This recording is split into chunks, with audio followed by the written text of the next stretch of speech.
சாலையோரம் நின்று கொண்டிருந்த திருநங்கைக்கு நேர்ந்த அதிர்ச்சி சம்பவம்.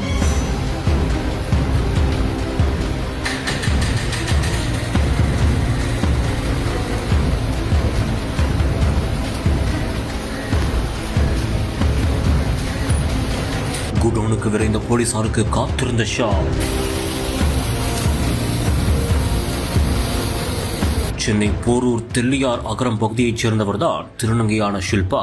இவரின் மற்றொரு பெயர்தான் பாண்டி என்றும் கூறப்படுகிறது. இந்த நிலையில் நள்ளிரவில் இவர் சாலையோரம் நின்று கொண்டிருந்த போது ஒரு அதிர்ச்சி சம்பவம் அரங்கேறி இருக்கிறது. ஆம், சில மர்ம நபர்கள் அவரை அழைத்துக் கொண்டு அருகே இருந்த பழைய குடோனுக்கு சென்றதாக கூறப்படுகிறது. அப்போது அவரின் உயிரை அங்கேயே பறித்துவிட்டு அவரின் உடலை அங்கேயே போட்டுவிட்டு அவர்கள் தப்பியோடியதாகவும் கூறப்படுகிறது. மேலும் வடமாநில இளைஞர்கள் இதை மாடியில் இருந்து பார்த்ததாகவும் கூறப்படுகிறது. உடனடியாக சம்பவ இடத்திற்கு விரைந்து சென்ற போலீசார் இது தொடர்பாக தீவிரமாக விசாரணையும் மேற்கொண்டு வருகின்றனர்.